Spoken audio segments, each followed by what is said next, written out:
Et bonjour tout le monde, bienvenue à Chemin du Centrave, une église pour vous, un centre, un lieu, un endroit, un territoire pour venir vraiment s'ancrer et de bénéficier de ce que Dieu nous révèle quotidiennement, chaque jour, et d'arriver à le saisir dans son énigme, dans sa complexité, dans sa simplicité, dans tous les niveaux, et d'être capable d'arriver et d'atteindre une connaissance qui va nous aider littéralement à le saisir. Donc, vous savez, autant que nous apprenons quotidiennement dans ce que nous faisons, soit dans le travail, soit à travers de nos amis à l'école, il y a des choses que nous apprenons tous les jours. On a un peu la même responsabilité envers les Écritures, d'arriver et de commencer à absorber et apprendre de plus en plus ce que les Écritures nous révèlent.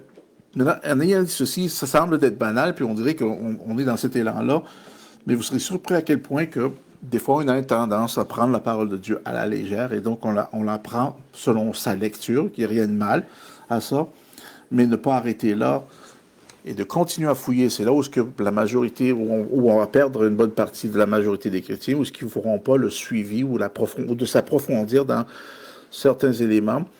Et donc, la croissance peut retarder. C'est pas que la croissance ne viendra pas, mais elle peut retarder dans le sens que ça peut prendre 20 ans au lieu de prendre une chose qui devrait prendre 2 ans, maintenant va prendre 20 ans juste à cause parce que justement, la dédicace qu'on trouve ou qu'on ne retrouve pas à rechercher les Écritures. Je pense que la semaine dernière, j'avais un peu adressé ça. J'ai fait un survol sur ça, de rechercher en premier le royaume de Dieu et toute sa justice, mais de faire ce mot recherche n'est pas simplement de faire juste une recherche, c'est vraiment extravagant dans sa définition, dans le sens que on revire tout ce qui doit être reviré à l'envers pour aller le trouver.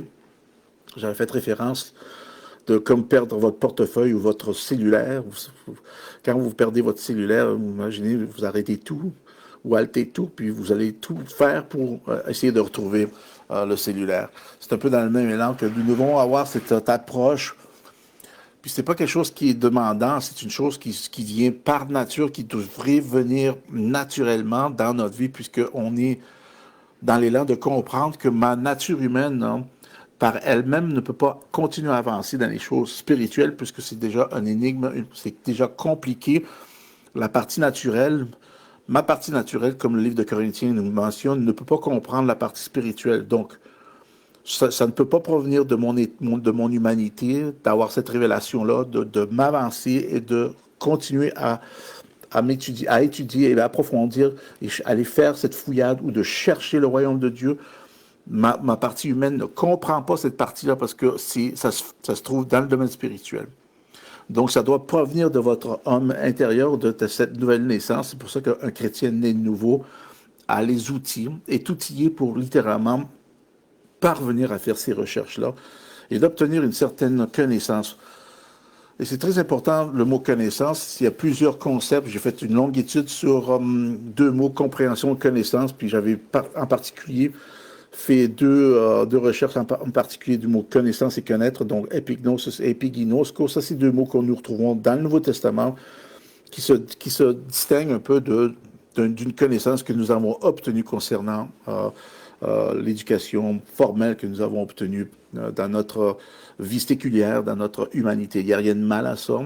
Il y a quelque chose à découvrir, même il y a tellement de choses à découvrir que dans cette éducation-là, soi-même, c'est impossible d'aller trouver et de frapper le fond. Il y a trop de choses à apprendre dans notre système naturel. Alors imaginez-vous à combien plus forte raison qu'on peut maintenant aller creuser encore plus creux dans le domaine spirituel. La beauté, c'est que là, dans le domaine spirituel, c'est là où l'essence se retrouve. Donc, c'est l'antidote, l'essence, les réponses se retrouvent dans notre nouvelle naissance, surtout en Christ, justement parce que Jésus-Christ lui-même l'a déclaré qu'il est la vérité. La vie, Amen, il est la vie, la vérité. Et merci pour ces 2 Amen. Ils n'ont pas terminé la phrase. Fait qu'on est chez notre cher Hugo, fait qu'on est en présentiel ici aujourd'hui avec vous, donc puis on vous prendre le temps de vous remercier, de prendre le temps pour nous écouter, de prendre le temps vraiment, parce que vous savez qu'on est axé sur les Écritures et que on aime se fixer sur justement le message de la grâce qui est pour moi le message de la fin des temps, Il y a encore beaucoup d'étapes et beaucoup de choses à comprendre. Mais c'est une évolution dans ce genre-là. C'est comme une évolution, un avancement dans cette connaissance-là continuelle. Elle est perpétuelle et c'est important que nous l'apprenons à fur et à mesure. Tout comme notre salut, notre partie du salut aussi se développe en partie. On a des mots qui nous révèlent ça. La grâce nous révèle elle se révèle à travers des révélations. Donc, il y a des principes qu'on trouve que la grâce nous ouvre la porte, nous ouvre les yeux. Même beaucoup de théologiciens connaissent ou donnent cette définition-là de la grâce concernant qu'elle est là, elle nous donne l'aspect ou l'habileté d'être capable de recevoir ce que Dieu déploie dans nos vies, ce que Dieu dépose dans nos vies, ce que Dieu déverse dans nos vies, dans notre partie nouvellement née, dans cette nouvelle naissance que nous avons obtenue en Christ. Regardez bien dans le livre de Marc, Marc, le 7e chapitre. Regardez dans Marc, le 7e, le 8e chapitre. On va partir. C'est-tu Marc 7? Regardons partir. Ouais, Marc, le 8e chapitre. Marc, le 8e chapitre, à partir du verset 17, on a Jésus est en train de parler à certains de ses disciples.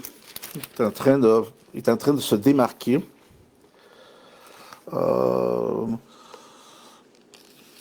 Donc, il y avait déjà des miracles que Jésus avait fait. Il fait qu'il y avait cette démarcation qui commençait à se faire dans la vie de Jésus. Et verset 16, il dit qu'il y avait des disciples raisonnèrent entre eux, et disant, c'est parce que nous n'avons pas de pain. Ça, c'est la partie du pain, où c'est la multiplication du pain. Mais ce n'était pas la première, c'est la deuxième multiplication de pain rendue ici. Donc ici, c'était connu ou su que c'était à peu près 4000 personnes qui étaient là. Et donc, il a nourri ces 4000 personnes-là pour une deuxième fois. Et encore, on arrive ici que les disciples, comme il dit ici, raisonnaient entre eux en disant, c'est parce que nous n'avons pas de pain. Fait que ce que Jésus avait demandé, il pensait qu'il ne pouvait pas le faire parce qu'il y avait un manque de pain, mais c'était beaucoup plus loin que ça. Ce que j'essaie de dire, c'est que des fois, quand Dieu nous montre certaines choses, nous le regardons pour ce qu'elle est. Et des fois, il faut prendre le temps et découvrir la profondeur de ce que Dieu nous révèle, parce qu'il y a peut-être une chose à apprendre dans ce que Dieu nous montre. Et c'est de prendre le temps de voir ce que Dieu nous apprend à travers ce qu'il nous enseigne, ce qu'il nous remet en tant que révélation dans nos vies. Et ici, verset 17, après ça, il dit, Jésus, l'ayant connu, c'est intéressant ici, l'ayant connu, leur dit, il dit, pourquoi raisonnez-vous sur ceux que vous n'avez pas de pain? Vous êtes encore sans intelligence et ne comprenez-vous pas? Imaginez-vous. Fait que c'était pas une question de bouffe parce qu'ils n'avaient pas compris. Fait que s'ils se sont arrêtés seulement à voir pourquoi que Jésus faisait ce miracle était dû à un manque de nourriture, ce n'était pas simplement ça, malgré qu'il y a eu son utilité et il y a eu son impact dans ce domaine-là. Mais Jésus, pour ses disciples, là, est-ce que vous voyez qu'il y a déjà une mise à part? Il y a la foule qui était là, et il y a les disciples. La foule ne voyait ce que Jésus était en train de pourvoir. Il n'y a rien de mal à ça parce que Dieu est notre pourvoyeur. Il va pourvoir à tous nos besoins. Mais quand on parle d'un disciple, maintenant, on rentre dans une autre porte, on rentre dans un autre volet. Disciple, maintenant, c'est une personne qui est appelée à être un étudiant. On étudie, on est dans l'évolution d'étudier constamment et d'apprendre constamment ce que Dieu nous révèle. On n'est pas juste appelé à voir et participer aux miracles, signes, il y a des prodiges, il n'y a rien de mal à ça. Mais il y a cette partie ou cet aspect par lequel on est appelé à avoir cette connaissance qui nous amène la perception, la pure perception du domaine spirituel par lequel maintenant nous participons. Nous sommes esprits, fait que nous participons maintenant à cette dimension-là. Et donc, il est important d'apprendre à partir de cette perception-là, ou à partir du domaine spirituel, ou à partir de la matière par laquelle nous avons reçu ce que Dieu nous instruit. Et Dieu nous apprend dans ce domaine-là. Et cette partie d'apprentissage est beaucoup plus importante que le résultat. Est-ce que vous me suivez? Ici, on regarde le résultat, donc qui était le pain, mais Jésus ne voulait pas qu'on se concentre sur le résultat. Malgré que le résultat peut être un facteur wow dans votre vie, et ça l'est, on rend gloire à Dieu dans tout ce que Dieu fait dans nos vies, mais ce n'est pas vraiment l'emphase sur le résultat. L'emphase était sur le processus. La façon d'obtenir et de connaître et de comprendre ce que je suis en train de vivre. Donc, quand vous voyez le résultat, c'est parce que vous avez compris ce qu'on a reçu. Je ne sais pas si vous me suivez, mais dans tout ça, là, il y a énormément d'informations. Il y a vraiment une approche qui est là que je pense que beaucoup de chrétiens manquent. Puis je ne suis pas là pour juger ou condamner, mais des fois, nous ne prenons pas le temps d'aller dans cette profondeur-là pour découvrir cet aspect-là. Et donc, Jésus le mentionnait à cause de ça. Il dit, regardez ça, il dit, pourquoi raisonnez-vous? Il dit, raisonnez-vous sur ce que vous n'avez pas de pain? Êtes-vous encore sans intelligence? Comprenez-vous pas? Avez-vous le cœur endurci? Ben voyons donc, Jésus, c'est juste du pain, là. Capote pas, là. On parle juste du pain, là. Pourquoi il est en train de nous rentrer dedans, là? Je pense que la majorité des chrétiens regardent, ben voyons non, on est même là pour l'aider, là, puis il nous rentre dedans. Puis il nous parle que peut-être notre cœur est pas correct. Puis après ça, Jésus, il se refoule en disant, et continue en disant, il dit aux yeux, il dit, ayant des yeux, vous n'avez pas vu, ayant des oreilles, vous n'entendez-vous pas, et n'avez-vous point de mémoire. Est-ce que vous voyez le scénario? C'est juste une question de paix. Il y a 4000 personnes là qui étaient nourries. Les disciples ont douté parce qu'ils ont vu le manque de pain. Et Jésus leur dit, pourquoi vous fixez vos regards dans ce que vous avez besoin? Pourquoi vous ne regardez pas le processus, les révélations que je vous donne pour comprendre pourquoi que le résultat est là? Pourquoi vous regardez au système mondain? Pourquoi fiez-vous au gouvernement? Pourquoi vous fiez-vous sur les informations médiatiques? TikTok, Facebook, toutes ces choses-là qui sont connectées, qui sont branchées, des gourdes de ce monde, ce ruisseau, c'est pas un ruisseau, vraiment, c'est un, comment tu appelles ça, un sewer en français? Comment tu dis en français, un sewer? Un égout. On est pogné, puis on écoute l'égout séculier qui continue à prononcer, et on regarde le résultat comme une fin.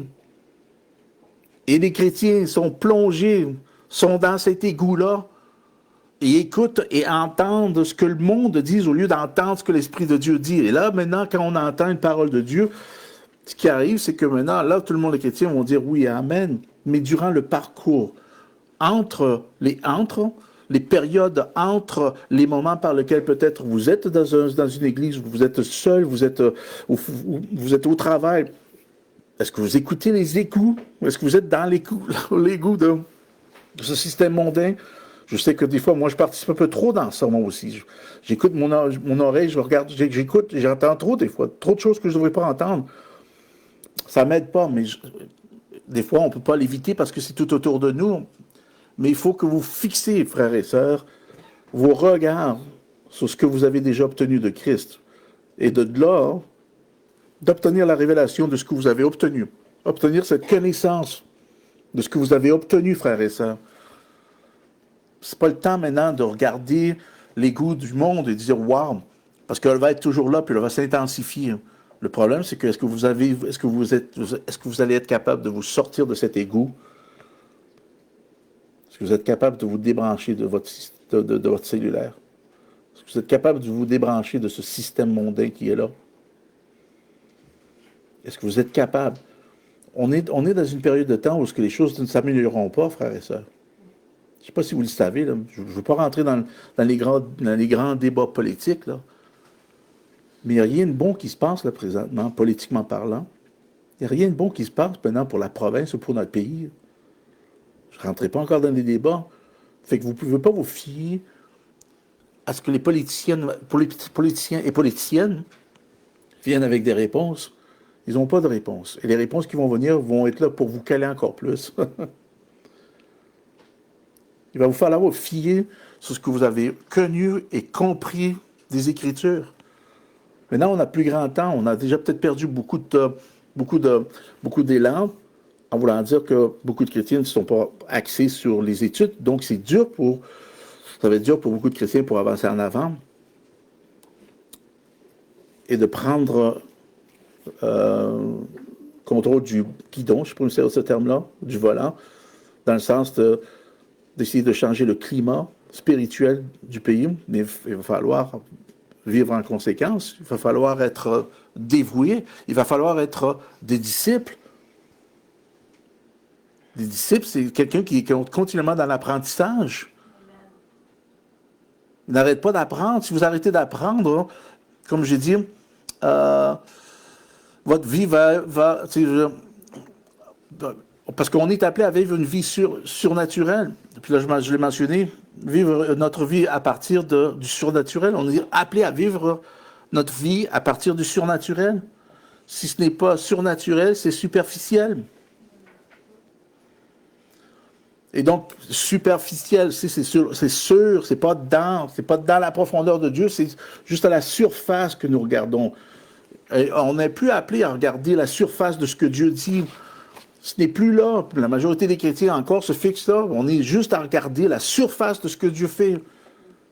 Fait que là, on est appelé à faire voir les prodiges, les signes. On est encore là. C'est la surface. C'est le résultat. On veut voir le résultat, mais on ne veut pas rentrer dans la particularité de la méthode de ce qu'on a reçu. Fait qu'encore, l'attention est portée sur le résultat au lieu de regarder le processus. Qu'est-ce qu'est le processus? C'est votre relation personnelle avec le Seigneur Jésus-Christ. Ça, c'est le processus. Le développement de votre vie spirituelle, ça, c'est le processus, plus que le résultat. Parce que ce qui est important, c'est qu'une fois que vous comprenez ces choses-là, que toutes les choses commencent à se placer correctement dans votre vie, fait que quand Jésus parlait, on est sans intelligence. Imaginez-vous, il se servait du mot noéo ici. Noéo parle justement, c'est d'avoir justement, c'est de percevoir avec la pensée, de diriger ses pensées vers un sujet. Donc, quand il dit qu'on était sans intelligence, fait qu'on n'avait pas cette facilité ou cette faculté de percevoir. On ne prend pas le temps de diriger nos pensées vers un sujet. Ça, c'est tellement grand, frères et sœurs. On n'a pas le temps de prendre nos pensées sur un sujet. On les maintient sur 15 sujets. Des fois, nos pensées sont partout ailleurs, excepté ce qu'on est en train, ou ce qu'on est appelé de se focaliser et d'apprendre ce que Dieu nous a révélé et de le comprendre. 2 mots encore. Apprendre, comprendre. Connaître, savoir. Ça, c'est des parties intégrales dans votre vie, dans la mienne, que nous avons accès maintenant dans le domaine spirituel. Ce n'est pas une question que je dois m'acquérir, cette connaissance, cette compréhension. Je dois l'accueillir, je dois la cultiver, mais je l'obtiens par révélation. C'est votre et ma partie de vie spirituelle qui est là, qui nous donne accès à cette connaissance, cette compréhension-là, qui est accessible, frères et sœurs, dans le domaine spirituel. Allez là. Regardez dans le livre de Jean. Je ne sais pas pourquoi, là, je suis complètement dérapé de mon message, là, mais en tout cas, je suis ce que le Seigneur me met à cœur. Fait que, regardez dans Jean 12. Jean 12, c'est vraiment intéressant. C'est vraiment un chapitre intéressant parce que c'est là où Jésus se révèle comme la lumière du monde. Amen. Puis c'était durant une fête juive, OK? Fait que les Juifs étaient déjà distraits d'aller et de s'arranger, d'arriver à l'heure, d'être à temps, de bien être habillés, d'être bien parfumés, de bien se présenter, vous suivez, au party, ou à la réception, ou à la fête juive qui était là. Et Jésus est venu en plein milieu, pendant que le peuple se préparait à, entre guillemets, aller pour louer Dieu. Et Jésus s'est présenté au milieu, dans cette période de temps-là. Parce que quand vous regardez l'historique, cette partie-là, par laquelle maintenant vous avez des super grandes chandelles dans le sanctuaire qu'ils avaient allumé, justement pour présenter la lumière qui était allumée, qui représentait, qui était symbolique de Dieu. Et là, Jésus-Christ est là, présent, il se présente lui-même, et il dit qu'il est la lumière. Et tout le monde le regarde, il dit, ben, il est malade, ce gars-là. Il est au milieu de son peuple, il est au milieu, là. Combien de fois, des fois, Dieu est au milieu de nous, et on ne le remarque même pas.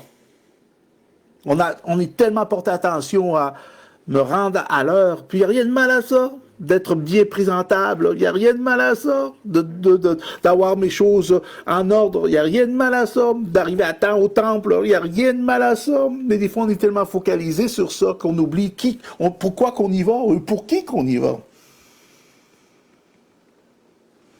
Pourquoi travaillez-vous? Pour qui travaillez-vous?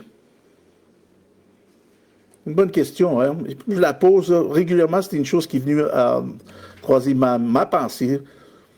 Pourquoi tu travailles? Ou pour qui tu travailles? Même si je travaille pour une compagnie puis qu'ils me donnent un salaire, mais pour qui je travaille? Il faut que vous le sachiez, frères et sœurs, que ce n'est pas parce que je travaille pour un boss que je travaille pour lui, oui. Hein? Mais dans mon cœur, hein, ce que je fais, mes actions reflètent toujours pour le Seigneur.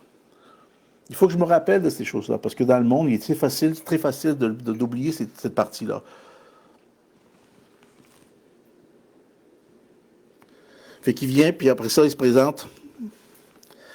Puis, il y a une partie par laquelle, verset 35, verset 12, verset 35, il dit, Jésus leur dit, il dit, la lumière est encore pour un peu de temps au milieu de vous. Il dit, marchez. Et là, on retrouve encore ce mot grec, peripatero, que ce n'est pas seulement de marcher comme si je prends une marche avec mon chien ou que je prends une marche pour aller prendre de l'air. Ce n'est pas ce genre de marche-là que Jésus-Christ est en train de mentionner. Peripateo a une connotation de prendre ça comme mode de vie. Wow! Ça change un peu l'aspect, là. Prenez-le, que ça devienne votre mode de vie pendant que vous avez la lumière, afin que les ténèbres ne vous surprennent point. Et celui qui prend ça comme mode de vie, que c'est son mode de vie, frères et sœurs, c'est pas comme temporaire, c'est pas temps partiel qu'on fait ça. Amen. Si je vis, là, je vis pour vivre. Moi, je suis un humain 24 heures sur 24. Amen. Je n'ai pas à pondre un œuf pour être un humain. Votre vie, vivez-la. Que soit pas juste une partie de votre vie, que devienne votre vie. Que celui qui donc a parlé pathéo, celui qui a comme qui le vit, celui qui marche, et que aussi vous prenez cette vie-là maintenant et vous marchez dans les ténèbres, comme il dit ici, celui qui marche dans les ténèbres ne sait où est-ce qu'il s'en va. Si vous avez votre mode de vie, si votre vie est en train d'amplifier tout ce que vous vivez dans le domaine naturel, votre job, votre paye, vos factures, vos boulots, dodo, et tout ça, il n'y a rien de mal à ça, mais si vous focalisez à ça, pour obtenir une nouvelle auto, une quatrième une télévision, une deuxième, il n'y a rien de mal à ça, mais je veux dire, si c'est ça votre but, vous allez commencer à être facilement ficelé par la mentalité séculière par laquelle maintenant vous allez suivre le courant de cette mentalité-là, et là, vous ne saurez pas où vous allez, où vous garochez. Parce qu'on évite la lumière, là. La lumière, c'est de se rappeler que Jésus-Christ est notre sauveur et que je suis, que vous êtes, qu'on est né de nouveau si vous avez accepté le Seigneur Jésus-Christ dans votre vie. Les temps, frères et sœurs, qui s'en viennent, je ne peux pas vraiment rentrer dedans parce que peut-être ils couperont la vidéo sur et certain, mais ce n'est pas quelque chose qui va venir, qui va sentir des roses, là. Là, on est en train de se camoufler ou se cacher, ou on est comme des autruches. On est en train de piquer la tête dans le sable, puis on ne veut rien savoir, puis oh, ça va se régler. Non, ça ne se réglera pas, frères et sœurs. Non, ça ne se réglera pas. La seule chose qui va se régler dans votre vie, c'est d'avoir cette connaissance, cette compréhension de qui Christ est dans votre vie, là. Sérieusement, là, d'arriver à ce point-là, là. et d'être vendu. Un disciple n'a pas besoin d'être vendu pour la bonne nouvelle. Un disciple va continuer à s'aventurer et à prendre l'expansion en connaissance, en croissance, continuellement dans cette connaissance par laquelle Dieu nous révèle constamment. Wow! Regardez dans le titre. Je sais que j'ai lu juste un petit verset, mais il y a tellement de choses dans Jean 12, mais je ne veux pas aller là, parce que ce n'est pas vraiment mon message, mais je vais essayer de revenir à mon message. Mais ça se relie, parce que la grâce est le seul élément, la seule dimension spirituelle, la seule force spirituelle qui va garder nos yeux ouverts et nous sensibiliser à la pensée de Christ. C'est la grâce. C'est la grâce. Et ça va se faire à travers de la foi. Et la foi va nous permettre de reconnaître, écoutez bien ceci, la foi va nous permettre de reconnaître dans le domaine spirituel la valeur de l'intention de Dieu, du Logos. C'est par la foi que nous regardons et nous comprenons les choses que Dieu a créées par sa parole. Donc, ça va nous ouvrir cette dimension par laquelle nous allons être capables de percevoir correctement son intention, son Logos, par lequel maintenant la grâce va être capable de distribuer les dons et la connaissance de ce qui est révélé dans ma vie concernant la parole de Dieu. C'est pour ça que la grâce est un élément important pour vous et moi, là, présentement. Amen. C'est pas besoin de plus. Vous n'avez pas besoin en tout cas, je ne vais pas le dire tout de suite. Non. Mais on a des fois, on gonfle la ballonne, puis on gonfle la mauvaise ballonne, puis on met l'accent sur certains mouvements dans nos vies qui n'a pas rapport avec vraiment notre développement spirituel. Et donc, si on met l'accent sur certains mouvements dans ma vie, est-ce que vous me suivez, certains mouvements, il y a certaines choses qui bougent dans ma vie, certains mouvements qui peuvent prendre mon attention ou m'attirer, mais ce n'est pas nécessairement ce que vous avez besoin. Ça peut l'être comme ça ne peut pas l'être. Ce qui est important, c'est que est-ce qu'il y a quelque chose qui va amener une croissance, une profondeur dans laquelle maintenant va actuellement changer votre vie d'une façon radicale, là. Puis quand je parle de changer votre vie, c'est que notre vie en tant que chrétien, et quand on la vit dans le domaine spirituel, il va y avoir une différence. Il va y avoir une différence. Regardez dans... c'est ça, j'ai dit titre, hein? C'est ça, j'ai dit titre, ouais. Regardez titre, regardez ça. Titre, le 3e chapitre.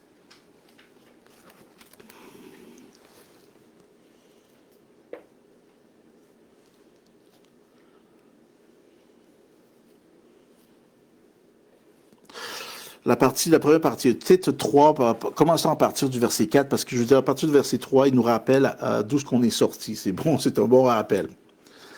Amen. Ben, regardons verset 3.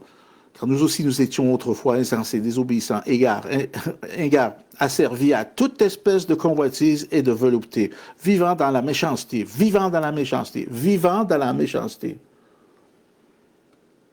Est-ce que vous le voyez? Vivant dans la méchanceté. Aujourd'hui, on ne voit que de la méchanceté maintenant. On voit tellement de méchanceté auprès des personnes. Parce que les personnes, maintenant, il y a certains pays même, que tu vois tellement de méchanceté que les personnes vivent dans cette méchanceté-là. C'est qu'on voit ici. Toute espèce de convoitise, de volupté, vivant dans la méchanceté et dans l'envie, digne d'être haïs et nous haïssant les uns et les autres. L'Église ne devrait être pas là, malgré qu'il y a trop de mishmash que des fois on retrouve des chrétiens qui sont dans ces panneaux-là. Verset 4. Mais lorsque la bonté de Dieu, notre Sauveur, et son amour pour les hommes ont été manifestés, il nous a sauvés. On est sorti de cet arrière-plan-là. Non à cause des œuvres de justice que nous aurions faites, Fait que ce n'est pas par les œuvres encore, c'est pas parce que vous faites, c'est pas parce que vous êtes un bon humain et que vous êtes, que vous vivez une bonne vie, vous êtes tranquille. Il s'arrange pour inclure cette partie-là, que ceci ne vous qualifie pas. Hein. Si vous trouvez que vous vivez une bonne vie, vous êtes un bon humain, ceci ne vous qualifie pas pour le royaume de Dieu. Il y a juste une chose qui va vous qualifier, rien d'autre. C'est Jésus-Christ, c'est notre Sauveur. Verset 5, il nous a sauvés non à cause des œuvres de la justice que nous aurions faites, mais selon la miséricorde par le baptême de la régénération et le renouvellement du Saint-Esprit. Ceci, en général, ça veut dire votre nouvelle naissance et d'être maintenant en Christ. Le baptême parle parce que le baptême, ici, ce mot baptisme que vous regardez ici, ça parle d'un enterrement, d'être enfoui. C'est enfoui. Tu sais, comme un baptême d'eau, on te cale dans l'eau. Amen, puis on ne te laisse pas là. On te ressort. Amen. Mais c'est cette idée de caler, de rester, d'être ancré, d'être enfoui.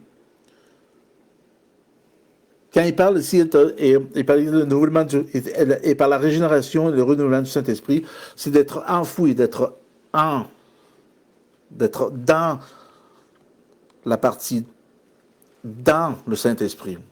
Et c'est intéressant parce que la Bible dit que le Saint-Esprit habite en nous, mais il y a notre participation aussi que nous devons être dans le Saint-Esprit, de se garder dans le Saint-Esprit, comme on est en Christ. Être en Christ fait partie de ce baptême-là, qu'on est appelé à vivre en Christ. On est appelé à être enfoui en lui. Et de se préserver là, parce que là, il ne vous manquera pas de l'oxygène. Au contraire, une vie abondante vous attend, nous attend là. Et c'est de découvrir. Et qu'est-ce qui arrive maintenant? C'est qu'il y a une mort qui subit de ça. Une mort naturelle pour nous faire vivre cette vie spirituelle, pour la comprendre. On ne se fie plus maintenant sur nos capacités humaines d'être capable de survivre sous l'eau ou enfoui. Est-ce que vous me suivez? On ne se dépend plus de ça parce qu'on se perd, on s'abandonne en Christ. La Bible se sert des termes, des mots-termes comme esclave. Maintenant, ces mots-là sont comme, on ne les comprend plus, mais le mot esclave parle que nous nous perdons dans le sens de que nous valorisons plus ce que nous avons ou que nous avons gagné en tant que force, en tant que capacité et habileté. Vous suivez, on ne se fie plus sur ça malgré qu'il y a une place pour ça. Mais ce n'est plus à propos de moi, c'est tout à propos de Christ. Donc il y a cet abandon-là, de ma part, de réaliser que c'est tout à propos de Jésus-Christ dans ma vie. Et que c'est lui qui me donne toute cette habileté de faire ce que je fais. Cette synergie qui est là, entre moi et le Seigneur, vous et le Seigneur, est très importante à développer. Verset 6. Le baptême de la régénération et le renouvellement du Saint-Esprit qu'il a répandu ou qu'il a déversé sur nous avec abondance, il a fait en abondance par Jésus-Christ notre Sauveur, afin que, justifiés par sa grâce, nous devenions, en espérance, héritiers de la vie éternelle. Maintenant, pour mettre tout ça en ordre, quand il parle que notre Sauveur, Jésus-Christ, notre Sauveur Seigneur, verset 7, il dit enfin que justifié par sa grâce, le mot justifié, on trouve le mot dikaio. Et dikaio, littéralement, parce qu'il y a deux mots qui est important à comprendre pour la justice et la justification de Dieu. Il y en a plusieurs, mais deux mots généraux à comprendre, c'est dikaio sune et dikaio. Maintenant, il y a toute une étude théologique que vous pouvez faire à propos de ça. Puis si vous avez le temps, faites-le. Je pense que ça va vous amener plus de confusion que n'importe quoi, parce que des fois, les choses sont dites et croisées qu'on perd le fil. Mais si je peux le simplifier, il y a deux mots importants pour vous et moi. Dikaio sune, dikaio. Mais ça se voit dans le grec, mais quand vous le lisez, c'est toujours le même mot, justification, justice. C'est comme si vous lisez que ce soit en anglais ou en français, le mot va vous donner un résultat, tandis que quand vous le regardez dans les textes originaux, vous réalisez qu'il y a deux mots qui se distinguent l'un de l'autre. Ici, pour cette partie-là, dikaio sune, c'est la partie par laquelle maintenant Dieu nous a libérés, d'être libérés de l'emprisonnement du péché, donc par lequel le péché maintenant nous gardait en prison. nous garder tenus, nous tenir sous sa garde. Donc ici, il a fait que justifié, on est sorti de là, regardez bien ça, par sa grâce. Nous devenons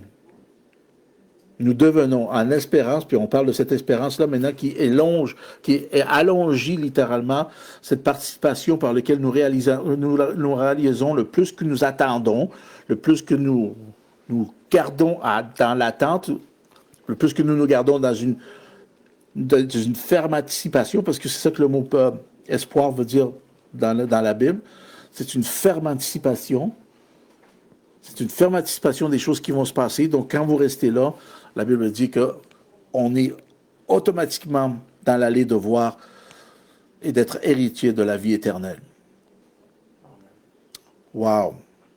Et verset 8, il nous dit cette parole est certaine, et je veux que tu affirmes ces choses afin que ceux qui ont cru en Dieu s'appliquent à pratiquer, regardez ça, de bonnes œuvres. Je ne vais pas rentrer dans le mot pratique, mais je veux dire, il y a toute une chose que je voudrais vous partager là, mais on va le mettre de côté pour l'instant. Ce que j'essaie de vous dire, c'est que dans notre approche, dans ce que nous apprenons, dans ce que nous comprenons, des choses que nous apprenons, il est important de réaliser que ce qui va amener le résultat dans nos vies, ou nous faire reconnaître le résultat dans notre vie, va être la grâce. La grâce va nous faire réaliser le processus de qu'est-ce qui est en train de se passer pour obtenir ou pour comprendre le résultat. Mais mon focus, votre focus ne devrait pas être sur le résultat, parce que le résultat est inévitable. Amen. Nous savons, et une fois que vous vous ancrez dans les Écritures, il faut que vos pensées se sont renouvelées selon la réalité, la révélation de la grâce. Vous allez voir que vous allez moins branler dans les choses que Dieu nous a déjà remises, comme dans les guérisons, et dans tout cet aspect-là, dans le renouvellement de nos pensées, et d'arriver à vivre une vie saine. Nous allons comprendre comment est-ce qu'on peut y arriver là, parce que c'est déjà accompli. Ce que vous suivez fait que moi, si je me concentre sur le fait que c'est déjà accompli, je n'ai pas à regarder le résultat, mais juste le processus, que c'est déjà fait. Et donc, si c'est déjà fait, je regarde ma croissance dans cette dimension-là, et c'est inévitable que le résultat va se manifester dans votre vie et dans la mienne. Amen. Gloire à Dieu. Et donc, c'est pour ça que la grâce doit venir, et je vais partager ceci, puis je vais terminer avec ça, avec vous. Pour arriver à cette réalisation que la grâce est l'élément principal dans votre vie et dans la mienne, il faut regarder comme on doit regarder pour comprendre qu'est-ce qu'est la foi dans Hébreux 11. Il faut aller regarder Tite, donc on est déjà là. Aller regarder Tite. Il faut voir, il faut comprendre Tite. Tite 2. Et c'est un verset classique. Pour comprendre ce que la grâce va prend forme dans votre vie, qu'est-ce qu'elle est? Parce que n'oubliez pas, si vous n'avez pas obtenu la définition que je vous ai déjà partagée, vous pouvez juste me le demander et envoyez-moi un courriel, puis je vais vraiment vous l'envoyer. Parce que la définition de ce mot grâce, ou le fait que je l'ai affiché là, peut-être vous avez juste à poster ou arrêter vers la vidéo, puis le voir. Parce que la définition qui était donnée dans le Lexic Theater est vraiment importante pour vous et moi. Pour le mot grâce, charis, numéro 5485, c'est la bonté miséricordieuse par laquelle Dieu, exerçant sa sainte influence sur les âmes, qu'est-ce qui va arriver maintenant? Cette sainte influence sur nos âmes va nous tourner vers Christ. Tourner vers Christ, maintenant, parle de métanoïa. Métanoïa, tout ce qui parle de tourner à Christ. Et c'est encore, le focus est sur Christ, donc c'est sa partie divine dans le domaine spirituel. Métanoïa, maintenant, va nous porter attention à tourner, à faire un 180. Amen. Et de se retourner vers le divin, gloire à Dieu. Quand je parle de divin, je parle de Christ, je parle de son onction, Christ, dans le domaine spirituel, pour comprendre cette matière qui provient du domaine spirituel, va tourner vers Christ, va nous garder là, va nous maintenir là, elle nous maintient là. Elle nous maintient dans cet aspect-là parce que sa source est spirituelle. Elle va nous fortifier, elle va augmenter l'intensité de votre foi, de la mienne. Elle va intensifier la foi. La grâce va intensifier la foi. Elle va intensifier la connaissance. Donc, ça revient à ce que je vous ai partagé au début. Cette connaissance maintenant qui va ouvrir nos yeux, mais cette connaissance qui ne provient pas d'un système mondain, d'un système séculier par lequel on a grandi, puis qu'on s'est fait informer et annoncer, instruire. Il n'y a rien de mal à ça, mais il y en a une maintenant qui se démarque, celle qui provient des Écritures, pour nous amener ces révélations-là nécessaires dans votre vie, dans la mienne. Puis après ça, aussi, ça inclut nos affections. Les affections, c'est le contenu des émotions, je parle. Fait que même mes émotions, le contenu des émotions, l'affection, mes affections, ce que la chair a tendance à vouloir traîner de la patte c'est son affection, dans les émotions et les sentiments. Il n'y a rien de mal avec les émotions et les sentiments, mais quand elles viennent à bout dans votre vie pour venir dicter le parcours de vos réactions et de votre comportement, ben là, il y a quelque chose qui n'est pas fonctionnel. Dans le sens que vous vous laissez gouverner par des émotions au lieu de vous laisser gouverner par la vérité de la parole de Dieu dans le domaine spirituel. Et quand on est capable, là, quand je dis on est capable, c'est que quand nous réalisons qui on est en Christ, on a cette capacité de réaliser, de mettre sous nos bras les émotions et de les maintenir pour qu'ils ne viennent pas dicter dans votre vie ou agir comme j'aime dire, agir comme un dictateur dans votre vie et de dicter le parcours du résultat. Et ça, c'est énorme, ça. Et après ça, elle vient nous amener, elle vient animer ou anime, la grâce va venir animer, elle anime pour l'exercice des vertus bibliques. Et là, quand on parle des vertus bibliques, on rentre, comme je l'ai mentionné dans le livre de Pierre, il y a à peu près 7 ou 8 vertus qu'on retrouve là. Chacune d'elles n'est pas quelque chose de monumental ou une chose qu'on ne peut pas arriver, c'est une chose par laquelle nous avons obtenu de Dieu. C'est sa vertu que nous avons obtenue. Le livre de Pierre dit que nous avons obtenu sa sagesse et sa vertu. C'est par sa vertu qu'on le fait. Fait que nous avons maintenant cette vertu-là. On peut la comprendre parce que la grâce va nous permettre de le comprendre. C'est la grâce qui va nous permettre de les comprendre parce qu'elle est là pour influencer notre âme à le comprendre. Elle va influencer, ouvrir nos yeux à comprendre ces dimensions-là par lesquelles même votre âme, votre tête, votre cerveau, des fois, n'a pas cette capacité de réaliser, de comprendre, parce qu'on a la difficulté, des fois, à comprendre les choses spirituelles. Fait que regardez titre 2. Je vous partage ceci parce que je pense aussi qu'on est vraiment dans un élan où tout est accéléré. Hein. Je suis sûr que vous avez remarqué ça. Le dégringolage, comme je l'appelle, du système mondain est à une rapidité phénoménale. Il y a les partis politiques qui ne s'entendent plus, qui se sentent plus, qui veulent plus, ça ne fonctionne plus. Aux États-Unis, on voit que tout est presque débousselé. Pas juste aux États-Unis, puis après ça, vous regardez en Angleterre, tout ce qui se passe en Angleterre, puis après ça, vous regardez en Australie, puis après ça, vous regardez en Inde, vous regardez presque partout. Ouais, la France, regardez en Europe, il y a les choses qui sont complètement hors contrôle. C'est tellement fou. Il y a un agenda en arrière de ça, frères et sœurs. Votre participation et ma participation, c'est de ne pas participer à ces choses-là. C'est de réaliser qui on est en Christ et de vivre notre chrétienté comme on doit la vivre. Et c'est ça qui est important de le réaliser. C'est pour ça que la grâce, elle va nous apprendre à vraiment bien... Parce que des fois, c'est tellement facile de déraper. Il y a des chrétiens qui vont vouloir agir comme les personnes qui sont dans le monde. Ils vont vouloir créer et participer aux émeutes qui vont se passer, en pensant qu'ils font un bon acte, puis qu'on doit se démarquer.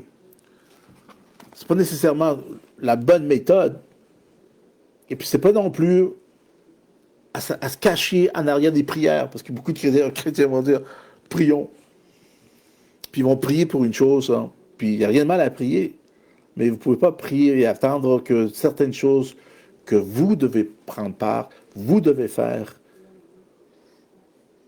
se manifestent.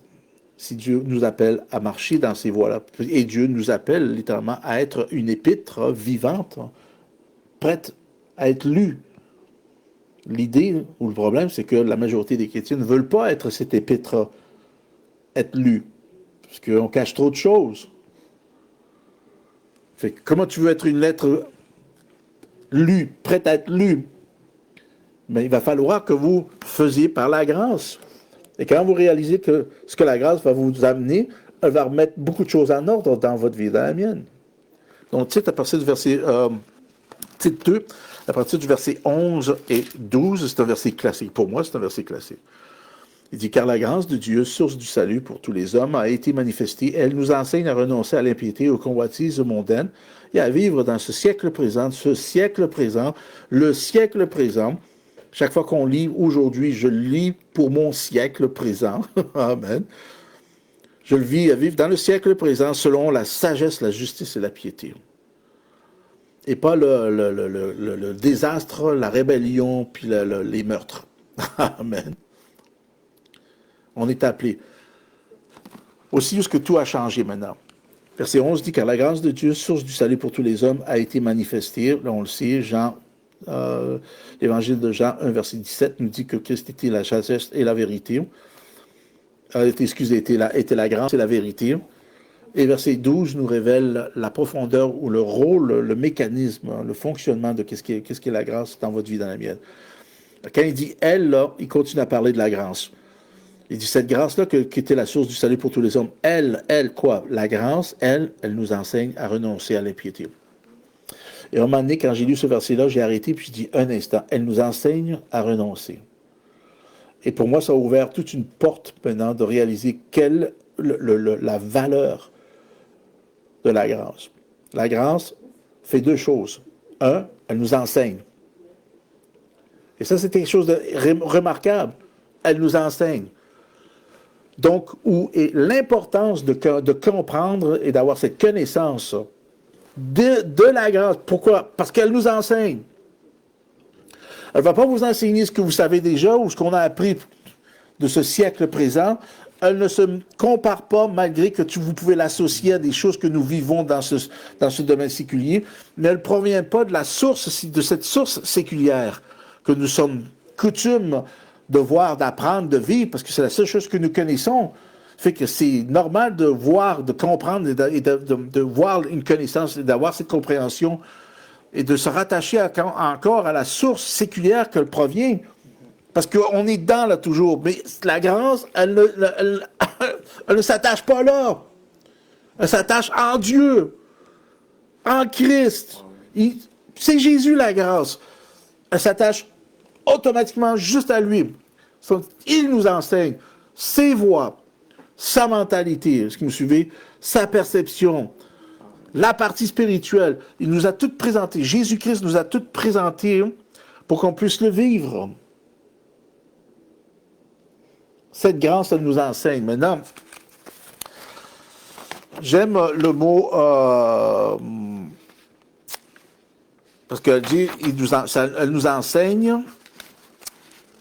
Fait que si je ne me trompe pas, ça ici c'est juste pour que le mot nous enseigne, c'est le mot paidour, c'est ça, ouais. Fait que pour le mot enseigner, c'est là où nous retrouvons le mot paidour. Et paidour, on peut faire toute une étude sur ça, puis peut-être je vais élaborer un peu plus parce que c'est très important de comprendre ce mot-là, paidour. Parce que paidour, c'est une formation, mais formation promenante, c'est comme si tu es en train d'entraîner un jeune homme, là, une jeune fille ou quelqu'un de jeune. Tu veux les entraîner et pour le but de les équiper, de les amen, de les préparer et pour qu'ils soient plus préparés et vainqueurs dans ce qu'ils vont entreprendre. Donc cet enseignement-là, ce mot paidour, là, parle de cet enseignement-là justement pour arriver pour nous donner les informations nécessaires dans votre vie et dans la mienne. Maintenant, ce que j'aime de paidour est utilisé, ça j'aime ça, est utilisé dans le cadre d'une activité visant à l'éducation et à la formation morale et spirituelle du croyant. Wow! Paidour, c'est l'encadrement d'une activité d'un enseignement quand nous lisons la parole, cette parole-là, ce que nous sommes en train de lire ou d'étudier, va former cet encadrement pour nous éduquer et nous former moralement et spirituellement, pour nous former spirituellement, moralement et spirituellement. Vos morales, je pourrais rentrer dans parce qu'il y a vraiment une combinaison. Il y a nos éthiques et nos morales sont attachées. Nos éthiques est la partie la plus définie dans votre vie qui se déroule des morales. Mais les deux s'enclenchent. Fait que tu peux avoir une éthique et des éthiques pour venir une morale et d'une morale former des éthiques. Fait que c'est des choses c'est deux mots qui se croisent, qui se tiennent, qui se supportent. Mais un ajoute toujours quelque chose sur l'autre. C'est toujours, ça s'ajoute. Fait que ce n'est pas juste, ça s'arrête juste là, mais que un contient une information qui va aider à épanouir l'autre partie, qui va ajouter une autre information dans votre vie. Donc, cette partie-là, maintenant, cette partie morale dans votre vie, est essentielle parce qu'elle vous réveille à vos activités internes. Vos morales vont vous réveiller dans ce qui se passe à l'intérieur, va vous réveiller dans ce qui se passe dans votre cœur. Elle peut vous réveiller dans les choses qui se passent dans votre cœur, mais un chrétien, une personne qui n'est pas née de nouveau, ne sera pas capable d'arriver à terme ou de comprendre parce que c'est dans le cœur que vous allez découvrir. Mais ça va prendre vos yeux spirituels pour voir dans votre cœur pour comprendre ce que vous avez reçu. Fait que ceci est très détaillé. Fait que cet enseignement-là, comme je dis, c'est un encadrement d'une activité visant l'éducation et la formation morale et spirituelle du croyant afin, regardez ça, d'influencer, ça j'aime ça. Tout ça est à but, comme je vous ai dit, parce que ça touche, ça ramasse, je veux dire, nos morales, ça les ramène à l'ordre, parce que souvent, des fois, nos morales, quand vous baissez vos standards dans la vie, là, quand vous baissez vos standards dans la vie, parce qu'on regarde certaines choses qu'on ne devrait pas regarder, mais on s'est habitué à les regarder, parce qu'on a baissé nos standards, on a tous, moi je m'inclus là-dedans, on a tous baissé nos standards. Et des fois, il faut les remonter parce qu'on sait qu'on a trop baissé certaines choses, on a trop baissé. Mais quand on baisse nos standards et on permet des choses à rentrer dans nos vies, c'est notre morale qui mange une shot, je pourrais me servir de ce terme-là, qui en prend un coup aussi. Votre morale, mes morales en prend un coup. Ça déboussole nos morales. Ça les amène à avoir plus de difficultés à discerner entre le bien et le mal. C'est ça le but, là. Le but, c'est que l'ennemi soit capable de nous brouiller tout ça pour qu'on puisse plus prendre la décision entre qu'est-ce qui est vraiment bien et mal. Et ça, là, vraiment, c'est tout un discours que serait peut-être important d'avoir, là, avec des versets qui nous montrent. C'est pas pour pointer du doigt et nous culpabiliser là, que je dis ça, mais c'est parce qu'il y a tellement un aveuglement dans cette partie-là, puis on semble de ne pas regarder cette partie-là. Donc, la partie morale semble vraiment de se glisser entre nos mains, puis on ne réalise pas. Et là, on se demande pourquoi on a la difficulté des fois à avancer dans le Seigneur. Je parle des chrétiens, je ne parle pas des personnes qui ne sont pas des nouveaux, je parle des chrétiens qui ont la difficulté maintenant à avancer, moralement parlant, parce qu'il y a trop de choses qui a pénétré, les standards ont baissé, les morales sont affectées. Et donc là, qu'est-ce qui arrive? Maintenant, la parole a la difficulté, écoutez bien ceci, là. Ça a la difficulté à venir influencer la volonté et l'action consciente du croyant.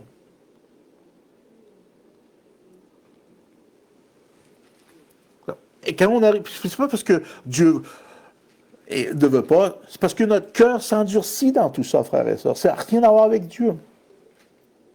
Quand on baisse nos standards, nos morales prennent le coup. Et quand nos morales prennent le coup, on va avoir la difficulté à saisir ou distinguer entre le bien et le mal. Et qu'est-ce qui va créer maintenant? On va se retrouver à jongler avec ce que Dieu dit, sa vérité, parce qu'on n'est pas sûr. On n'a pas cette assurance. On n'a plus cette conviction, rappelez-vous, parce que peut-être des fois auparavant, j'avais des convictions concernant certaines choses. Et maintenant, parce que j'ai baissé mes standards, mes convictions ne sont plus là. Mes morales ont pris le coup. Et maintenant, j'ai la difficulté à entendre la parole de Dieu, à adresser certaines choses qui adressent cette morale-là, qui a perdu sa valeur. Vous me suivez? Et là, c'est dur. C'est dur, là, de prendre une décision. Qu'est-ce qui arrive, c'est que des fois, le chrétien se recule et essaye d'être... Et là, tu rentres, tu es passif.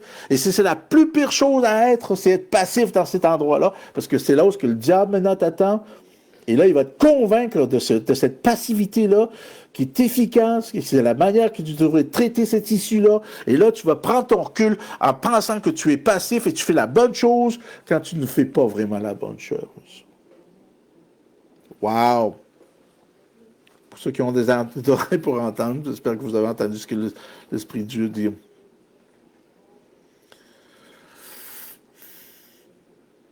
Donc, ce mot païdou, ici, ça parle, puis je reviens encore au début que je parlais justement que c'est important d'avoir cette compréhension, d'être enseigné.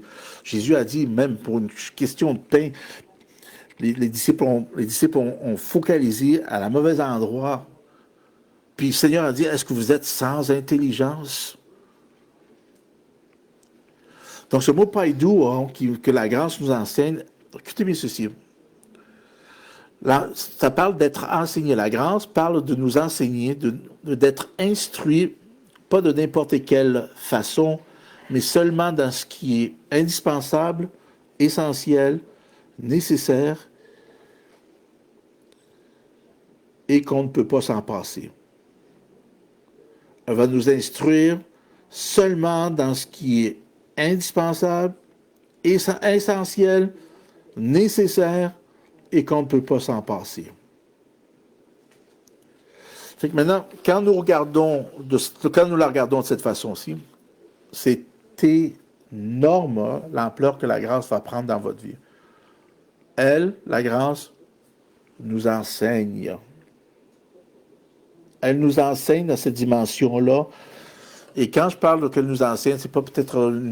Je parle justement que ça devient un mode de vie et qu'elle nous enseigne à un tel point par lequel nous prenons forme.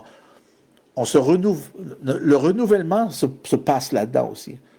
Nous prenons la forme de qui il est. C'est là où nous allons trouver tel qu'il est, tel que nous sommes. C'est là que nous allons le retrouver. C'est là où nous allons comprendre ce que nous retrouvons qui va refléter qui il est, où je suis tel qu'il est. Est-ce que vous suivez? C'est là qu'on va voir ce reflet qui va se manifester et on va être capable de le comprendre parce que la grâce, elle nous enseigne. Elle nous enseigne pas n'importe quelle façon, comme je dis. Elle nous enseigne dans ce qui est indispensable, essentiel, nécessaire et qu'on ne peut s'en passer. Il y a des choses que la grâce va nous révéler qu'on ne peut pas s'en passer. Et aujourd'hui, on est dans cette ère où il est important que la grâce nous enseigne parce qu'il y a des choses qu'on ne peut pas se passer ou on ne peut plus se passer de ne pas le voir ou de ne pas le comprendre. Et la grâce va nous aider à nous aider à l'assimiler correctement. Et donc, la semaine prochaine, je vais regarder le prochain mot. À renoncer. Fait que tout ça, maintenant, on va réaliser qu'il y a une grande fenêtre qui s'ouvre, qui touche l'aspect qui enseigne, qui nous instruit, comme si tu prends quelqu'un de jeune, tôt, et tu t'investis dans cette personne-là, tu l'éduques, tu la formes, pour que ça se transforme, pour équiper, de l'entraîner. Cet aspect-là la grâce se fait tout seul. C'est une période par laquelle nous vivons et nous pouvons croître dans cette connaissance-là, cet enseignement-là que la grâce est là parce qu'elle le fait tous les jours, parce que c'est notre âme. N'oubliez pas que la grâce, elle influence notre âme. Donc, elle vient parce que notre âme a besoin d'être influencée quotidiennement, frères et sœurs, pas une fois de temps en temps. C'est pour ça que les messages que nous partageons à Chemin du Central, c'est un bon début, mais croyez-moi, ce n'est pas assez. C'est pour ça que nous voulons débuter l'école biblique. L'école biblique va vous permettre maintenant d'assimiler plus d'informations, de vous mariner, si je peux utiliser ce terme-là, plus longtemps dans ces enseignements-là, pour que ça devienne et que ça fasse partie de votre méthode de penser, de vivre, de le comprendre à cette dimension-là, pour que vous puissiez accélérer et même bénéficier de tout ce qui est là. Parce qu'il y a des choses qu'on a tout accepté, on a tout reçu de Dieu, mais on ne comprend pas tout ce qui a été dévoilé dans notre vie. Fait qu'il y a beaucoup de choses peut-être dans nos vies qui est là, qui pourraient nous bénéficier, mais on ne le voit pas parce que on n'a pas atteint une connaissance, une compréhension assez étalée pour que ça puisse nous amener dans une profondeur plus profonde. Et donc, on la comprend superficiellement presque. Et on ne la comprend pas. Et je peux vous le prouver que beaucoup de choses, des fois, on le comprend de façon superficielle, comme la justice de Dieu est compris superficiellement. L'amour, agape, et le terme agape et agapao, ces deux termes-là, là, c'est compris partiellement. La foi, compris partiellement. Pour ceux qui parlent en langue, prier en langue, c'est une force, une puissance, compris partiellement. Est-ce que vous suivez? Il y a des choses qu'on on passe pas assez de temps pour l'absorber ou le réaliser. Puis il y a des blocages qui se font. Puis des fois, c'est pas parce que c'est notre faute, mais des fois, c'est parce qu'on est préoccupé ou notre attention est préoccupée à d'autres choses qui dérobent une partie de temps, une partie d'information qui doit être contenue dans mon esprit au lieu que ça provienne de mon âme. Fait que la prochaine fois, nous allons regarder le prochain mot, nous allons regarder à ne renoncer. Pourquoi il est important de renoncer? Parce que tout le monde, quand on prie, on demande pour obtenir quelque chose de Dieu. Et là, tout d'un coup, wow, tu me demandes à renoncer. Attends un instant, c'est pas biblique cette affaire-là? Vous allez le voir que ce l'est complètement, parce que verset 12 dit, elle nous enseigne à renoncer à l'impiété et aux convoitises mondaines et à vivre dans ce siècle présent selon la sagesse, la justice et la piété. Il y a une démarche, un dévoilement qui se fait dans notre vie une fois que nous comprenons qu'elle nous enseigne, qu'est-ce qu'elle nous enseigne et comment est-ce qu'elle nous enseigne. Nous comprenons maintenant pourquoi il va être facile de renoncer. Parce qu'il y a des choses qui s'attachent quand on renonce, qui va nous libérer. Ça sonne presque contradictoire, cette affaire-là. Mais ce n'est pas. Fait que, on se reprend la semaine prochaine, puis on va regarder ça plus proche. Fait que merci pour votre temps, merci pour ce partage. Je vous remercie encore pour votre support, vos prières.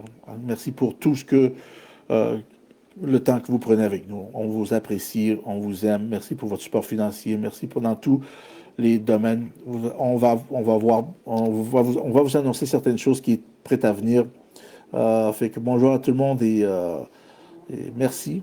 Et un beau salut à Hélène encore, qui est dans le nord là, complètement. Là. Fait que, je pense qu'il doit y avoir des tempêtes de neige là, qui se passent là présentement. Là. non, je fasse. Elle est tellement dans le nord que c'est. En tout cas, mais en tout cas, merci. On se revoit à la prochaine. Ce temps-là, Pasteur Gabriel Janos dit que la joie du Seigneur soit votre force. Amen.